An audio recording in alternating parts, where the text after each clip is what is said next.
Oke, bismillahirrahmanirrahim. Assalamualaikum warahmatullahi wabarakatuh.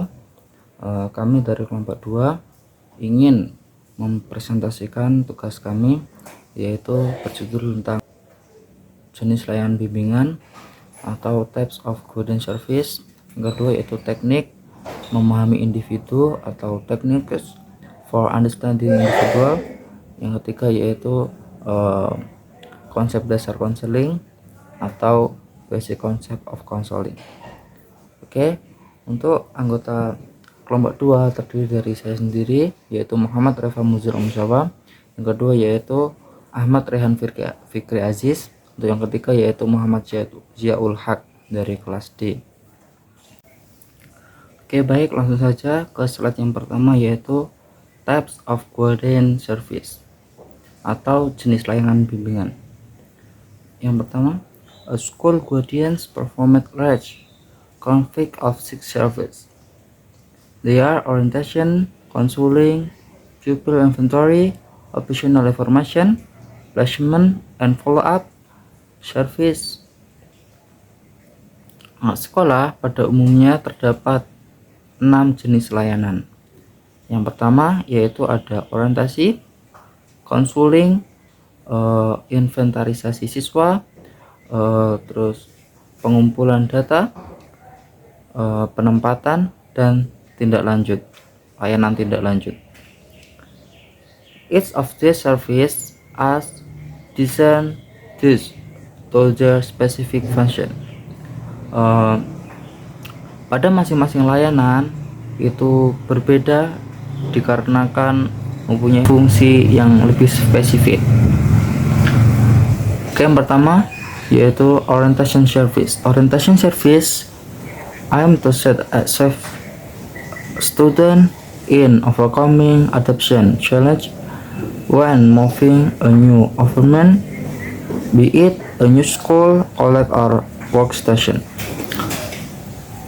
Layanan orientasi bertujuan untuk membantu siswa dalam mengatasi tantangan seperti adaptasi pindah ke lingkungan baru seperti sekolah, perguruan tinggi, ataupun situasi kerja.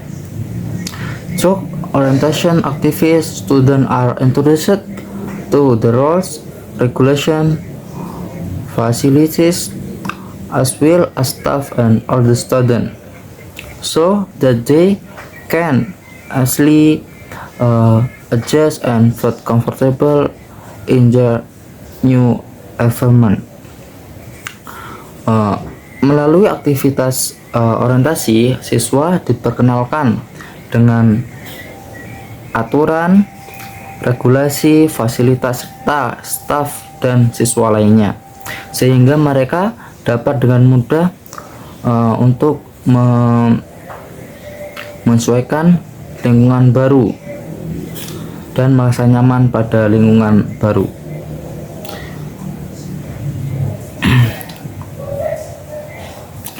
Oke, diperhatikan bahwa saat pindah dari sekolah ke sekolah yang baru atau pindah dari perguruan ke perguruan baru dan sulit untuk menerima atau menyesuaikan diri pada lingkungan yang baru, ini dapat diatasi dengan layanan orientasi. Karena layanan orientasi diselenggarakan khususnya untuk memperkenalkan siswa dengan lingkungan baru dan membuat penyesuaian yang diperlukan. Oleh karena itu selalu disarankan untuk memulai setiap kursus atau program pendidikan dengan aktivitas yang orientasi. Oleh karena itu diperlukan untuk memulai setiap program pendidikan atau kursus dengan aktivitas orientasi. Orientasi memiliki beberapa tujuan. Di antaranya ialah mengembangkan kesadaran tentang aturan dan regulasi, pola kerja dan fasilitas fisik yang tersedia di sekolah maupun institusi di tempat bekerja. Yang kedua yaitu mengenalkan siswa dengan staf terkait dengan juga anggota siswa lainnya. Yang ketiga, memberikan kesempatan bagi anggota staf dan siswa untuk berinteraksi dengan siswa baru. Yang keempat, mengembangkan sikap yang baik di antara siswa terhadap sekolah dan stafnya. Aktivitas orientasi diselenggarakan berdasarkan kelompok usia siswa dan ketersediaan sumber daya. Aktivitas ini dapat dibagi secara luas menjadi orientasi pra pendaftaran dan orientasi pasca pendaftaran. Yang pertama yaitu orientasi pra pendaftaran. Layanan ini membantu mengenalkan siswa dengan institusi, tradisi, tujuan, aturan, dan regulasi, kurikulum, kegiatan ekstrakurikuler, staf, dan juga anggota siswa yang lainnya. Yang kedua yaitu orientasi pasca pendaftaran. Layanan ini dapat disediakan sepanjang tahun guna untuk membantu guru dalam menentukan kemampuan siswa dan mengadaptasi gaya mengajar dan kegiatan mereka sesuai dengan kebutuhan siswa.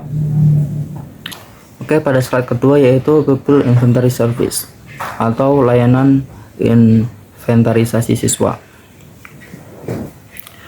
Pupil Inventory Service aim to collect and analysis data about student to understand individual need, interest, abilities, and challenge. Layanan inventarisasi siswa bertujuan untuk mengumpulkan dan menganalisis data tentang siswa untuk memahami kebutuhan, minat, kemampuan, dan tantangan individu. The information collect such as academic performance, career interest, special need, and personal contents. Helps Guardian Service provide design, provide strategies and performance to help students reach their full potential.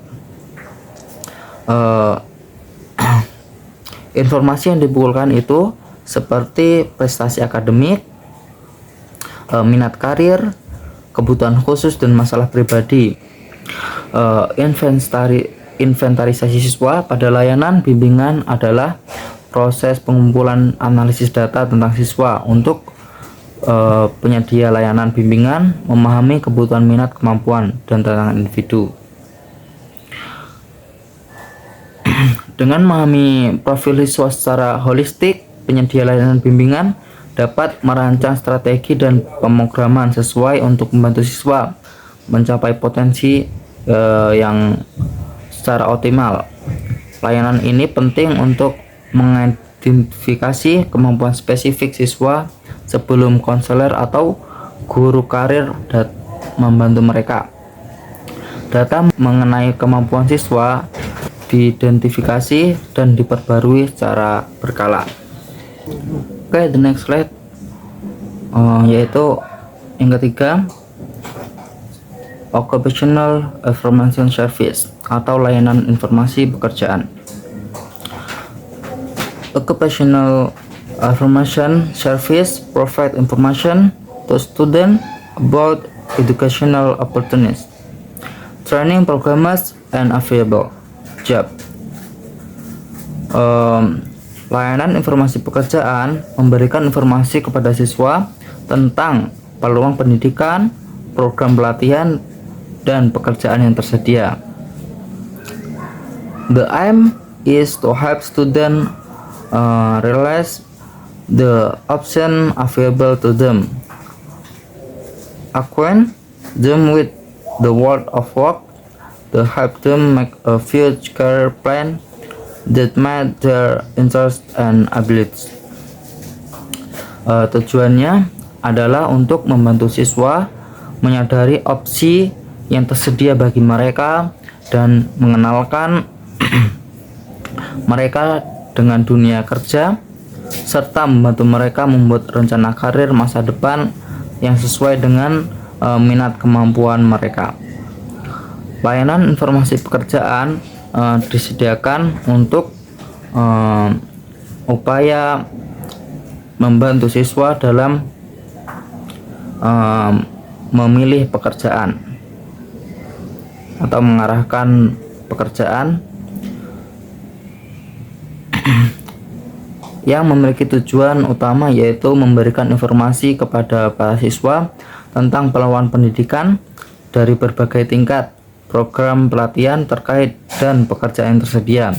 Ini membantu siswa menyadari opsi yang terbuka bagi mereka terkait dengan kursus atau mata pelajaran tertentu berbagai bidang. Selain itu, siswa juga diperkenalkan dengan dunia kerja, sifat dan pola kerja, serta keterampilan yang diperlukan untuk melakukan pekerjaan tersebut. Tujuan dari layanan informasi pekerjaan adalah membuat kesadaran tentang informasi pekerjaan dan pendidikan yang diperlukan. Yang kedua yaitu mengembangkan pandangan yang luas dan realistis tentang berbagai peluang pendidikan dan pelatihan serta pekerjaan. Yang ketiga yaitu membantu siswa untuk memperoleh dan menginterpretasikan informasi yang diperlukan untuk membuat rencana karir pada masa depan. Oke, slide selanjutnya yaitu counseling service atau layanan konseling. Counseling service are considered the most fundamental part of the guidance process. Layanan konseling dianggap layanan yang paling fundamental dari proses bimbingan. Counselor assist student is in all-round self-development by providing opportunity for individual to discuss their problem in a confident environment. Counseling service include individual and group counseling, which aim to provide support and solution for students in overcoming their personal or academic problem. Konselor membantu siswa dalam pengembangan diri secara menyeluruh dengan memberikan kesempatan bagi para individu untuk mendiskusikan masalah dalam hidup atau dalam lingkungan mereka. Layanan konseling mencakup individu serta kelompok yang bertujuan untuk memberikan dukungan dan solusi bagi siswa yang mempunyai masalah pribadi atau akademik mereka.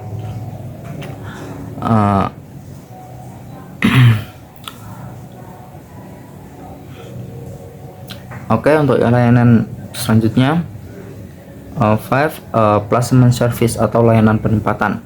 Placement service seek to help student find job and suit their need, but while still at school and after they leave school. Cooperation between various parties such as principals, counselor and teachers is needed to facilitate this placement service, yaitu layanan penempatan mengupayakan untuk membantu siswa dalam memperoleh pekerjaan sesuai dengan kebutuhan mereka, baik ketika masih berada dalam sekolah maupun setelah meninggalkan sekolah atau setelah keluar dari sekolah. Kerjasama antara berbagai pihak seperti kepala sekolah, konselor, dan para guru diperlukan untuk memfasilitasi layanan penempatan ini. Layanan penempatan itu diperlukan untuk menginformasikan dan memperoleh pekerjaan bagi para siswa yang di sekolah ataupun sudah keluar, terutama bagi siswa-siswa yang sudah menyelesaikan pendidikan mereka. Oke, selanjutnya yaitu follow up service atau layanan tindak lanjut. Follow up service are important in monitoring student progress after they left school and using the information to improve future guidance performance, with regular contact and the use of questionnaires to former students. Guidance service provides can evaluate the effectiveness of their programs and provide recommendations for future improvements. Layanan tidak lanjut ini penting dalam memantau kemajuan siswa setelah meninggalkan sekolah dan menggunakan informasi tersebut untuk meningkatkan program bimbingan di masa mendatang. Dengan kontak rutin dan penggunaan kuesioner kepada siswa yang telah meninggalkan sekolah, penyedia layanan bimbingan dapat mengevaluasi aktivitas program mereka dan memberikan rekomendasi untuk perbaikan di masa mendatang. Layanan ini adalah sebuah program bimbingan untuk memantau kemajuan siswa setelah mereka meninggalkan sekolah dan menggunakan informasi tersebut untuk guna untuk mengevaluasi dan meningkatkan program mereka di masa yang akan datang. Ini tidak hanya berkaitan dengan aspek pekerjaan, tetapi juga dari aspek segi emosional dan sosial lainnya. Layanan tidak lanjut melibatkan kontak dengan siswa dan alumni setelah meninggalkan sekolah, dan salah satu metode umum yang digunakan adalah kuesioner yang dikirim secara berkala kepada mereka. Berdasarkan pengalaman alumni siswa, pekerjaan bimbingan dapat merumuskan program masa depan siswa saat ini dan memberikan aktivitas yang diperlukan bagi mereka. Layanan tindak lanjut ini memiliki relevansi yang lebih lanjut untuk penelitian, dan informasi yang diperoleh dari alumni dapat digunakan untuk meningkatkan layanan pendidikan dan melaksanakan studi tentang efektivitas program yang ditawarkan. Langkah-langkah dalam program tindak lanjut itu meliputi pengumpulan data secara sistematis dari alumni. Yang kedua yaitu interpretasi dan penyajian data. Yang kedua yaitu penyajian data tersebut kepada semua personil terkait, yaitu siswa, orang tua, dan juga masyarakat. Yang ketiga yaitu menyarankan kerangka program pendidikan yang telah dimodifikasi berdasarkan temuan yang telah diperoleh. Dengan demikian, program tindak lanjut ini memiliki peran yang penting dalam memastikan kesuksesan siswa setelah meninggalkan sekolah dan efektivitas program bimbingan di masa yang akan datang. Oke, untuk selanjutnya yaitu materi tentang teknik memahami individu yang akan disampaikan oleh teman saya. Assalamualaikum warahmatullahi wabarakatuh. Saya Ahmad Ranfir Aziz akan melanjutkan presentasi tema kedua, yakni teknik untuk memahami individu. Techniques for understanding individuals. As a counselor, it is necessary to remain open to one-on-one growth and address personal issue. If one want the client to trust the counselor and the therapeutic progress, providing technique to client without paying attention to relationship variables is not effective. Technique cannot replace the hard work required to develop and constructive client therapist relationship. Jadi sebagai seorang konselor, penting untuk tetap terbuka terhadap pertumbuhan diri sendiri dan mengatasi masalah pribadi jika ingin klien mempercayai konselor dan proses terapeutik. Memberikan teknik-teknik kepada klien tanpa memperhatikan variabel hubungan itu tidaklah efektif. Oke, untuk slide selanjutnya yakni ini. After several face-to-face session with the analyst, client lie down on the couch and engage in free association. That is, they say whatever comes to mind without self-censorship. This free association progress is known as the ground rules. Clients report their feelings, experience, association, memories, and fantasies to the analyst. Jadi setelah beberapa sesi tatap muka dengan analis, klien berbaring di sofa dan terlibat dalam asosiasi bebas. Yaitu mereka mengatakan apapun yang terlintas dalam pikiran mereka tanpa sensor diri. Proses asosiasi bebas ini dikenal sebagai aturan dasar. Klien melaporkan perasaan, pengalaman, asosiasi, ingatan, dan fantasi mereka kepada seorang analis. Oke. Jadi slide selanjutnya lagi untuk bahasa Inggrisnya yakni analis. The analyst must first establish a working relationship with the client and then do a lot of listening and interpreting. Special attention is paid to client resistance. The analyst listens, learns, and decides when to make appropriate interpretation. One of the main function of interpretation is to speed up the progress of revealing unconscious material.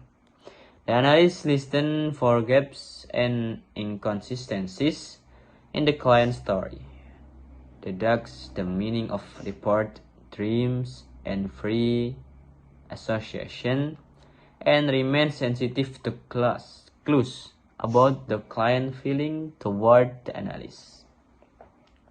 Jadi analis itu harus terlebih dahulu membangun hubungan kerja dengan klien dan kemudian mereka melakukan banyak mendengarkan dan menafsirkan. Perhatian khusus diberikan pada resistensi klien. Analis mendengarkan, mempelajari, dan memutuskan kapan mereka harus membuat interpretasi yang sangat tepat. Salah satunya fungsi utama interpretasi adalah untuk mempercepat proses pengungkapan materi yang tidak didasari. Analis mendengarkan kesenjangan dan ketidakkonsistenan dalam cerita klien, menyimpulkan makna mimpi yang nyata. Oke, untuk selanjutnya yakni Inggris lagi. Bentar nih, gak bisa di slide bang. Oke. The therapist's primary function is to make a thorough assessment of the client functioning. Therapists often gather information about the individual's lifestyle by using questionnaires about the client family constellation, which includes parents, siblings, and others living in the home, life takes, and early memories. Jadi fungsi utama terapis ini adalah membuat penilaian menyeluruh terhadap fungsi klien. Terapis ini seringkali mengumpulkan informasi tentang gaya hidup individu dengan menggunakan kuesioner tentang konstelasi keluarga klien yang meliputi orang tua, saudara, dan sekitarnya yang hidup di daerah rumahnya, dan juga tugas-tugas kehidupannya dan kenangan-kenangan awal. Mungkin sekian yang bisa saya sampaikan. Selanjutnya bisa disampaikan oleh Mas Ziaul Haq. Silakan Mas Ziaul Haq.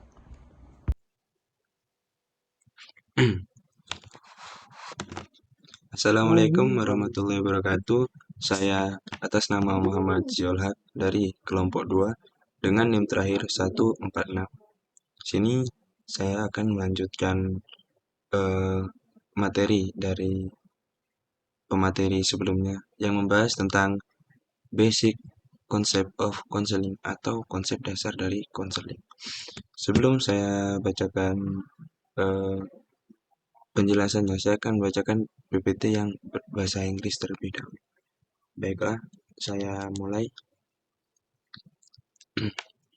Basic concept of counseling.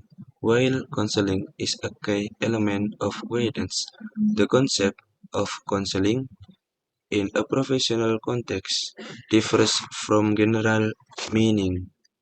Sini, counseling merupakan elemen kunci dari bimbingan. Konsep counseling dapat dalam konteks profesional berbeda pengertian secara umum. Selanjutnya, definition of counseling according to several figures. According to Ham and McHen, 1955, counseling is described as a direct interaction between an individual experiencing intense tribal problem and a professional who has been trained and has the experience to help the individual find solution to various personal differences. Di sini penjelasan mengenai tentang definisi counseling. Menurut Hamilton, counseling digambarkan sebagai interaksi langsung antara seseorang individu yang mengalami masalah yang sulit untuk diatasi sendiri dengan seorang profesional yang terlatih dan memiliki pengalaman untuk membantu individu tersebut menemukan solusi atas berbagai kesulitan pribadi.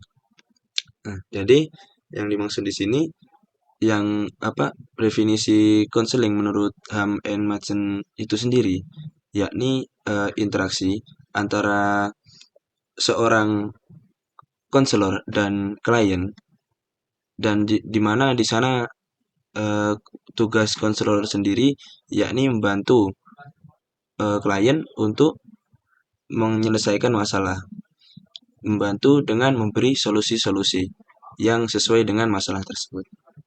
Lanjut, definisi counseling menurut Smith. Smith, 1955, defines counseling as a process in which the counselor assists the client in the implementing relevant facts related to the squads or adjustment plan being undertaken by the client. Nah, di sini Smith menjelaskan bahwasanya mendefinisikan konseling sebagai sebuah proses di mana konselor membantu klien dalam menginterpretasikan fakta-fakta yang relevan terkait dengan pilihan atau rencana penyesuaian yang sedang dilakukan oleh klien. Maksudnya di sini konselor memberikan solusi yang fakta dan relevan terkait dengan pilihan yang telah dipilih oleh klien. Seperti klien memilih suatu pilihan, dan tugas dari konselor di sini itu memberikan saran atau pengarahan untuk konselor untuk klien. Selanjutnya, definition of counseling according to several figures. Gustad, 1952, describe counseling as a learning process occurring in a simple social setting in which a counselor who is professionally competent in relevant psychological skill and knowledge seeks to help a client with methods appropriate to the client needs within the same limits. In short, the profession involves specialist knowledge strength, skill, and a drive to provide comfort to others. Jadi, menurut Gustas menggambarkan konseling sebagai proses pembelajaran yang terjadi di dalam lingkungan sosial yang sederhana, di mana seseorang konselor yang secara profesional kompeten dalam keterampilan dan pengetahuan psikologis yang relevan berusaha membantu klien dengan metode yang sesuai dengan kebutuhan klien dalam batas-batas yang diinginkan. Singkatnya, profesi ini melibatkan pengetahuan khusus, keterampilan yang terlatih, dan dorongan untuk memberikan kenyamanan kepada orang lain. Jadi, Gustas mendefinisikan konseling di sini sebagai proses pembelajaran antara konselor dan klien, di mana seorang konselor harus memiliki karakter profesional dan kompeten dalam keterampilan dan pengetahuan psikologis yang relevan. Jadi harus memiliki kemampuan psikologis untuk membantu klien dalam pemecahan masalah dalam batas-batas yang diinginkan. Singkatnya, profesi ini melibatkan pengetahuan khusus, keterampilan yang terlatih, dan dorongan untuk memberikan kenyamanan kepada klien. Terus selanjutnya, menurut Pepsky and Pepsky 1954 define counseling as an interaction between two individuals called counselor and client occurring in a professional setting intended and meant to facilitate before change. Jadi menurut Pepsky dan Pepsky di sini mendefinisikan konseling sebagai interaksi antara dua orang yang disebut konselor dan klien yang terjadi dalam suasana profesional, dimulai dan dipertahankan untuk memfasilitasi perubahan perilaku. Jadi di sini konselor membimbing klien dalam beberapa tahap, tidak cukup hanya satu pertemuan atau satu tatap muka, akan tetapi harus bertahap atau dipertahankan. Maksudnya dipertahankan itu dipertahankan konsultasinya, tidak cukup hanya sekali, minimal 3 kali atau lebih. Selanjutnya,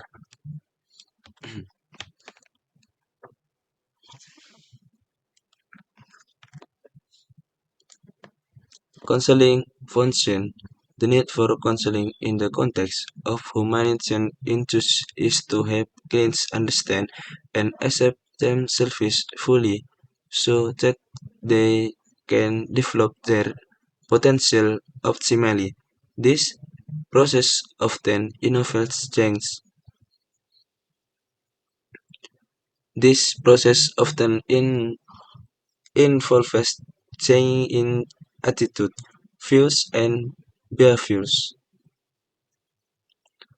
The counselors aims to help the client act independently and responsibly and understand the consequence thoroughly. This process leads to the development of personality. A child or adolescent may not be ready to act independently and bear the consequences of his or action, and so is considered immature. Jadi fungsi dari counseling function. Jadi fungsi dari counseling. Kebutuhan akan counseling dalam konteks isu-isu kemanusiaan adalah untuk membantu klien memahami dan menerima diri mereka sepenuhnya, sehingga mereka dapat mengembangkan potensi mereka secara optimal. Proses ini seringkali melibatkan perubahan sikap, pandangan, dan perilaku. Konselor bertujuan untuk membantu klien bertindak secara mandiri dan bertanggung jawab, serta memahami konsekuensi secara keseluruhan. Proses ini mengarah pada pengembangan kepribadian. Seseorang anak atau remaja mungkin belum siap untuk bertindak secara mandiri dan menanggung konsekuensi dari tindakannya sehingga dianggap belum dewasa. Jadi fungsi dari konseling sendiri di sini untuk membantu membimbing kepribadian anak agar supaya mereka dapat memilih memilih memilih suatu keputusan yang memilih suatu keputusan yang benar yang nanti dipilih untuk ketika dalam menghadapi masalah. Nah, fungsi konselor di sini untuk membimbing eh, klien dalam menentukan dalam mencari solusi suatu permasalahannya tersebut. Hmm. Jadi proses ini mengarah pada pengembangan kepribadian dari seorang klien agar supaya mereka mandiri dan dapat menanggung konsekuensi dari tindakannya sehingga eh, dia bisa berproses lebih dewasa dalam memilih keputusan atau menyelesaikan suatu permasalahan. Selanjutnya, konseling objektif. Tujuan dari konseling. Counselors aim to understand clients' action, drive, and emotion, not only to understand them but also to help them cope with current problems and prepare them for future change. Counseling goals can be viewed as immediate goals, long-term goals, and as a process. Setting counseling goals is important as it provides direction and focus, and is important for evaluating its efficacy. Jadi tujuan konseling. Tujuan dari konselor bertujuan untuk memahami tindakan, dorongan, dan emosi dari klien. Tidak hanya untuk memahaminya, tetapi juga untuk membantu mereka mengatasi masalah saat ini dan mempersiapkan mereka untuk menghadapi tantangan di kemudian hari. Tujuan konseling dapat dilihat sebagai tujuan jangka pendek, jangka panjang, dan sebagai sebuah proses. Menyatakan tujuan konseling adalah penting karena memberikan arah dan fokus, dan penting untuk mengevaluasi keefektifannya. Jadi tujuan dari konseling ini untuk membimbing kepribadian anak menjadi lebih baik. Pembimbingannya dapat melalui dapat melalui kepribadian, lalu sosial dalam pembelajaran, juga dalam karir. Seperti ketika kita menjadi siswa. Ketika menjadi siswa, yang timbul pertama kali di benak kita ketika mendengar kata BK atau bimbingan konseling, itu biasanya kan kita membayangkan sebuah ruangan yang diisi oleh anak-anak nakal, biasanya siswa-siswa yang atau pelajar-pelajar yang melanggar tata tertib sekolah. Di sana fungsi dari konselor sendiri itu membimbing secara kepribadian siswa agar menjadi lebih baik untuk memberikan memberikan arahan dan juga memotivasi mereka agar mereka lebih bisa membedakan atau mendewasakan pikirannya, dapat membedakan antara yang baik dan yang buruk. Membimbing kepribadian pelajar atau siswa itu juga memerlukan pengetahuan berdasar caranya pun berbeda berdasarkan itu berdasarkan beberapa kondisi atau masalah. Lalu bisa melalui sosial.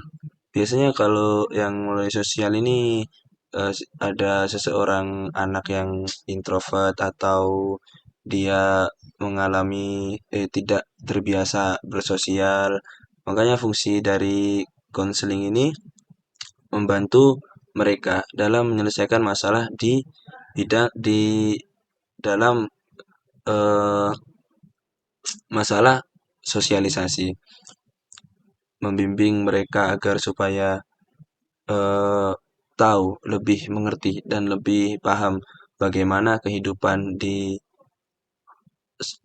lingkungan mereka yang saat ini, besok, atau suatu hari nanti. Jadi, bimbingan sosial ini merupakan persiapan untuk kita untuk anak menghadapi kondisi-kondisi yang melibatkan orang lain atau masyarakat. Ada bimbingan konseling